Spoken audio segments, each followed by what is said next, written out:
afternoon. My name is John Harp, and this is Digital Otter 112 University Technology.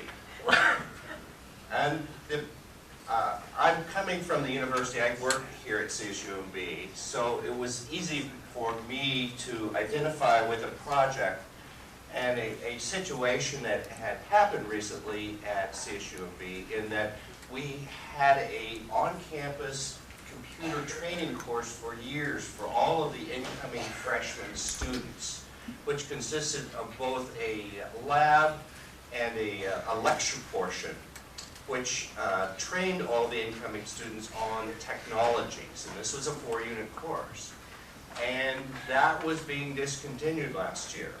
So it was identified that there was a problem, and we suspected that there would be a need for at least a certain portion of the new students coming in to learn more about web-based technologies that we use considerably here at the university. So the analysis was conducted by several MIS students last fall with the CSUMB faculty. And we did, in this series of interviews, did confirm that there was a learning gap. There were some technologies that needed to be used, and identified freshmen and transfer students as the target audience. And a series of technologies was identified by the faculty that would be a really needed training with going forward. Those included the public website that we know here, the CSUMB.edu, the private internal website that we have here, the my.csumb.edu, the content management system, which is a CSU-wide Oracle database when you enroll for your courses, when you get your grades, when you do advising financial aid, that's CMS. The iLearn system, which all students use, including all of the MIS students for their work online. And then the Google Suite, consisting of the documents, the spreadsheets, the forms, the calendars. Additionally, the faculty identified the areas of data analysis and digital publishing as 2 additional areas that would need training. So, a group, Dr. Tao, Dr. Su, some subject matter experts that had been doing the training in this area, got together with a group of students, of MIS students, and we went over what would be the solution to this. What could be, how are we going to create this and make it sort of a uniform feel, so no matter which one of these subject areas, they would all have the similar look and feel. So we decided that there would be a series of 1-unit courses that they would be self-paced with a uniform look and feel, that they would be delivered with iLearn with an emphasis from the MIS student, from the designer's point of view, that the content that's within them could be updated over time as the technology changed.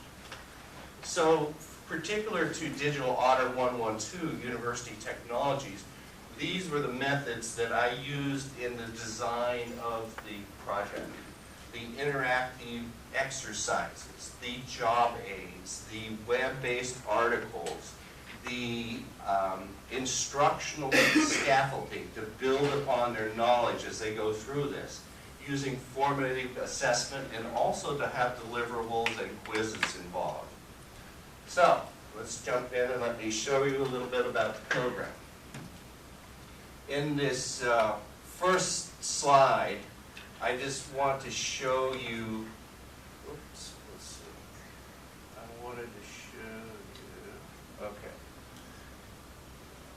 Let's see if it's good. It's not going to let me do that. Oh, excuse me just a second. Let me get this guy going here. There. That. Okay. Now at the home page here, with Digital Otter 112, what we have is, as students, you would recognize this as iLearn.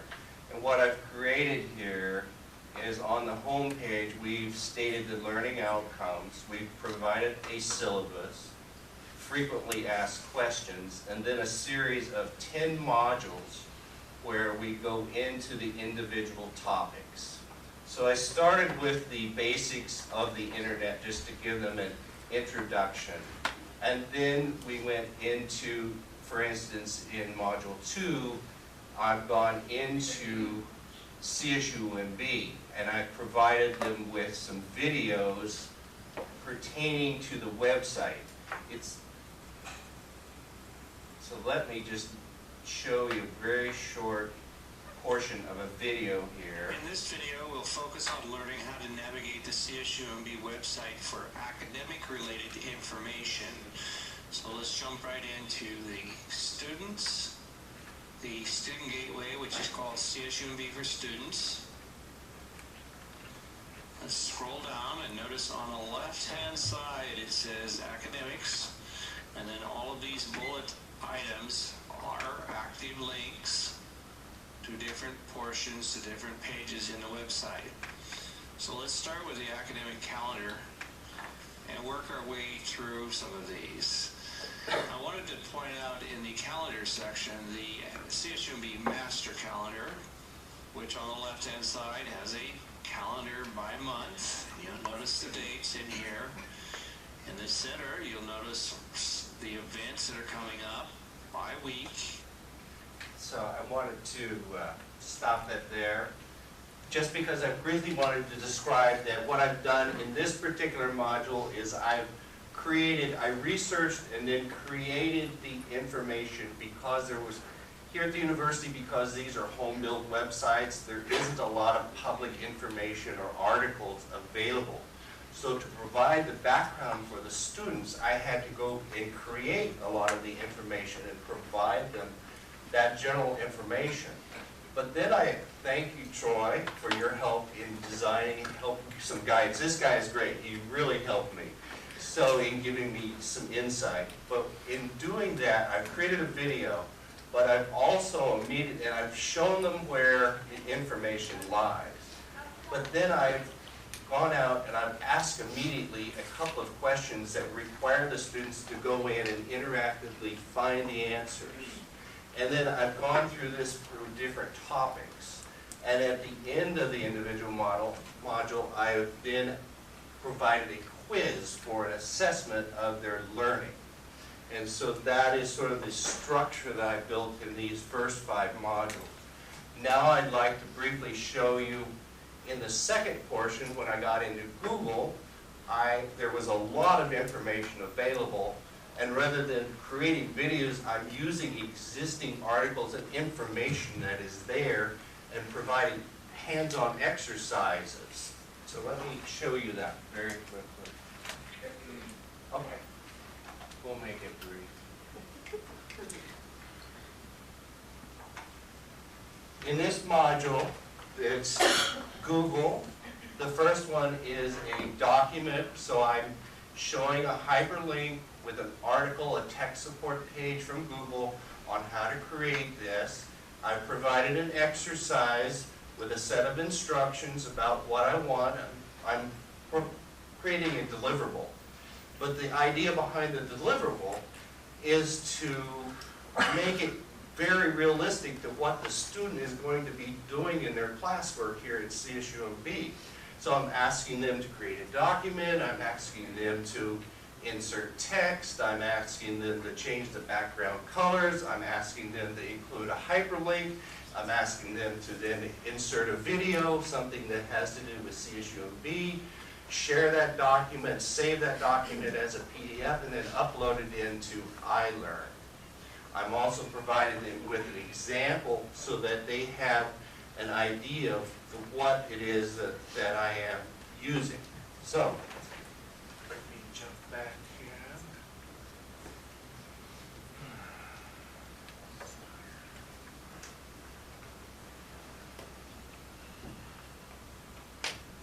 Just very briefly, in closing, one of the biggest challenges here was to find, because my target audience was freshman students, incoming students, most of the students that worked for me or work with me have experience. So it was a challenge to go out and find really truly freshman students that I could test with.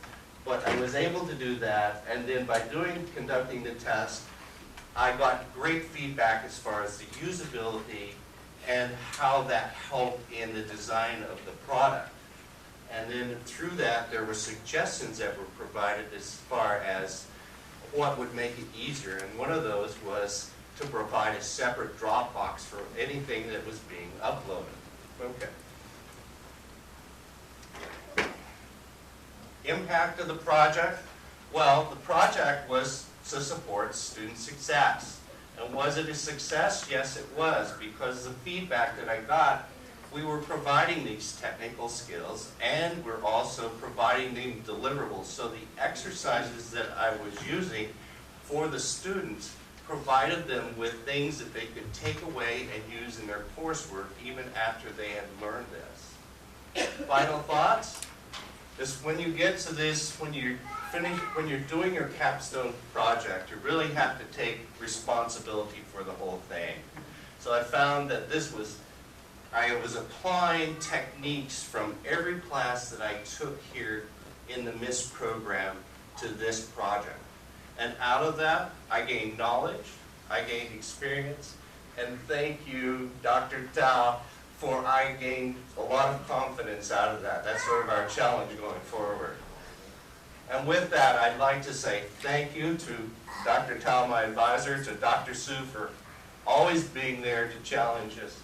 For Dr. Lockwood, I loved your design class. Thank you very much. For Dr. Strong, for Troy, and for Karen, thank you. To my wife and family, for our team, to Michelle, to Susie, I think I saw Susie, to Adriana, Abdul, and to Cohort 7. Thank you. Yes, sir. John, good job. So what's the plan for your creation? What happened to it after today? Well, I got your email last week, so I think I'm supposed to get with Chris, and hopefully that we can use this. I think that, yeah, I would love to be able to use this going forward, because it really is, this is the future of CSUMB, is to be using these kind of tools.